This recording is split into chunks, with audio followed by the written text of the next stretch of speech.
And we're back. So thank you so much, Civitan, for asking me to come tonight and talk with you about the recipe for success, professionalism, and image. I'd like to ask you to think about something. Perception is 9/10 of a person's image. Have you ever been told that, oh, I thought you were so mean when I first met you, or I thought you were so stuck up, or I thought you were so dumb, or I thought you didn't know anything until when you spoke, I thought, oh, she's a genius. Perception is reality sometimes. So I would like to ask you to look objectively at yourself and think about the answers to these questions. Are there areas of my image that I should play up or play down? What does my outward appearance say about me? Party girl, party guy, strictly business, the slob? I don't care about my dress as long as I do my job. Does my personality have luster or is it dull?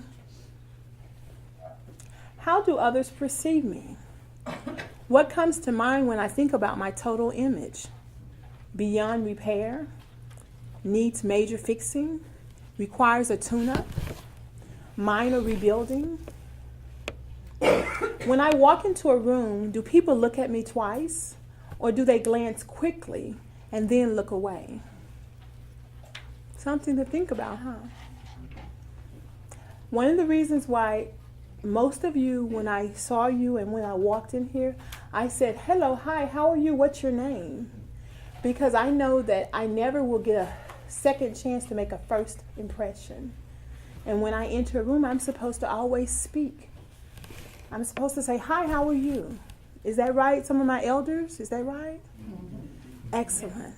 Because that tells our elders that I have manners.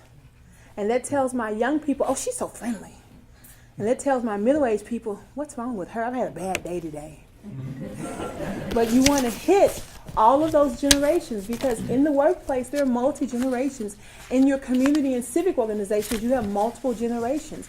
One of the things I like to say to my career professionals, my job seekers and career changers, is that it is your responsibility to understand the needs of your profession. And that's why being associated and affiliated with professional associations, you're going to learn things you didn't know, things you never thought about, but you're also going to contribute. You're going to learn the trends. If we're downsizing and dressing business casual in the workplace now, in the IT company, you're going to know that that's a trend throughout the United States. But if we are not doing that, if we're still wearing our business suits and our business shoes and our stockings and our shirt and ties, you're also going to know that. Because if you don't understand that, you're not going to progress. Does that make sense? And once again, you see that has very little to do with if you're doing your job or not. Because if you're not doing your job, you're not going to keep it. But how you fit in is very important. I love to talk with middle-aged women, and I love to let them know that I'm going to need some rouge on those lips. I'm sorry. I'm going to need blush on those cheeks. I'm going to need some foundation there. I'm going to need eyebrows arched. Okay? I'm sorry. Let me apologize for that. But the way you look says something about how you feel and says something about how you represent the company. I'm sorry. Let me apologize for that. I talk to my men. I'm going to need you to iron that shirt. I'm sorry. I'm sorry. I'm going to need you to wear some slacks, even if it's a construction job. I'm going to need you to go and buy a suit and let me refer you to someone who can show you the kind of suit I need you to wear, because your image matters. No matter if you were valedictorian, no matter how many years you were in the military and how much money you made. I had a gentleman ask me, can I put on my resume I made $250,000? Who cares? Image is very important. I stands for integrity. M stands for motivation. A stands for attitude. G stands for gear. And E stands for energy. Once again, it is up to the professional to understand the needs of the profession. No one's going to tap you on the shoulder and say, hey, you might want to get your hair trimmed. If you're a professional, I know you may want to save money, but if you don't know how to trim your hair, you need to go get it professionally groomed. Companies have liberties and they do not have the energy to deal with a rebellious spirit unless you work for the hip-hop department of Pepsi Cola, who loves to get our youth and young adults to come in their trendy gear and go work the street teams, because their audience are the street teenagers and young college students, so they can be trendy. But if you're in a professional environment, especially if those of you who are in college, you're trending. So on the one hand, you can wear your jeans and you can be fattish, but you also need to pay attention to when the president is coming over for lunch, or when there are luncheons and fellowships, so that you can dress appropriately.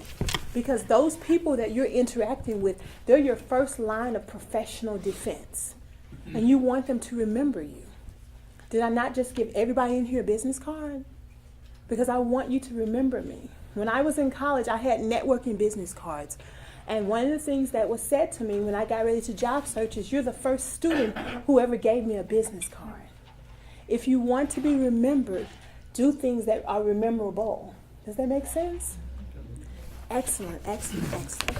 Okay, now, there's a lot to be said for how we respond. Those of us who are very outgoing, who are talkative, who are not shy, who may sometimes say the wrong thing at the wrong time. I wanted to caution you and give you tools, because each of us are seasoned professionals. The average age of college students at Austin P is 23. So you will find students who have been in the military or who've been working and have returned to school, so that we've lived a little bit. So I wanted to give you magic phrases.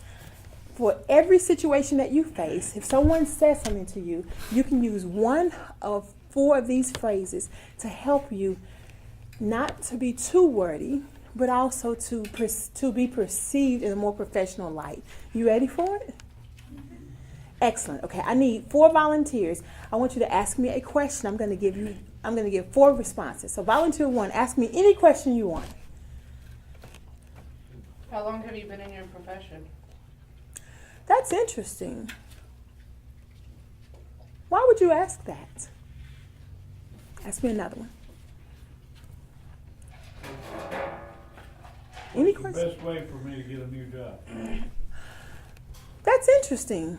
Tell me more about why you want to know that. Ask me another question. Any question. Any question I want to share with you. These magic phrases. I have 2 more. Any questions?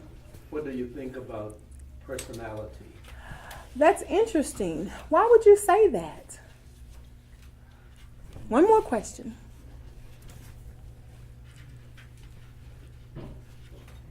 Any question? Do you love your profession? That's interesting. Why would you do that?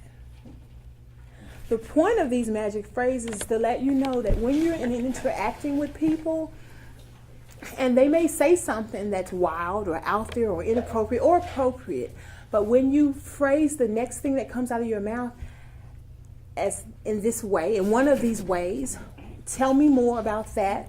Why would you say that? Why would you do that? Why would you ask that? You're engaging the person you're speaking with without elevating the issue or the situation.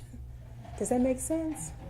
Excellent. And I'll address the questions that you all have just asked me. I am a person who loves knowledge and information. I'm not at all shy, and I enjoy people, and I enjoy service, and I enjoy paper, as you can see from all the paper at the front desk. And I, just by virtue of the fact that I went to a very good university and I was taught how to develop myself professionally, I had an internship in Oregon in sophomore year in college, and I did a lot of wonderful different things that all started at the Career Center. And the fact that I love to read and I love school helped me to naturally merge myself into all things education. Had no clue that I could write well until my daddy needed something written, and he asked my mom, and my mama said, go ask Deborah, she can write well. And someone at church in Memphis said, I need you to write this for me because you can say things very well. Because all I'd done my whole life is go to school, so that was not something that I thought was special. And when I moved to Clarksville, I met someone who told me that she was working with someone who had a resume business. And I said, oh my God, I love to do that. And when I was in school at Austin P, I was taking classes at the Chamber of Commerce and Small Business Administration, just learning things about business. And one day I just ordered some business cards and started business. So it's just a process of the things that I enjoy. I love knowledge, I love paper, I love reading, and I love people. And I love imparting knowledge. So I enjoy what I do. I love the idea of unlimited service to people who need my service, doing something I know about. Does that make sense? And in the meantime, I've learned how to speak softer, how to stand and share and give someone else a chance to speak and pull out the best thing about you. The best thing about you as a 25-year-old manager. Pull it out of you and say, this is fantastic. Does that make sense? And I've had a lot of different kind of jobs in a lot of different places in the world. And it all has led me to different aspects of marketing, resume, and career services. So that's a good fit for me. Does that make sense? And each of you has the talents to pull the exact same thing out of you. Has nothing to do with your age or your experiences, only your passions and your ability to do those things.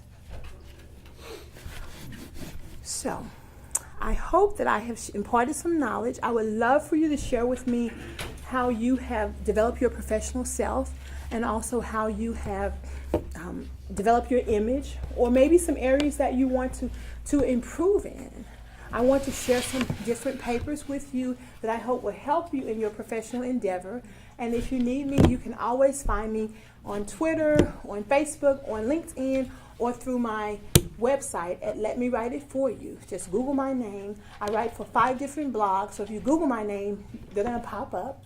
And just this past Sunday, I was quoted in Career Builder in the Tennessean for an article on cover letters. So I am accessible and available to you. And I thank you so much for spending this time with me.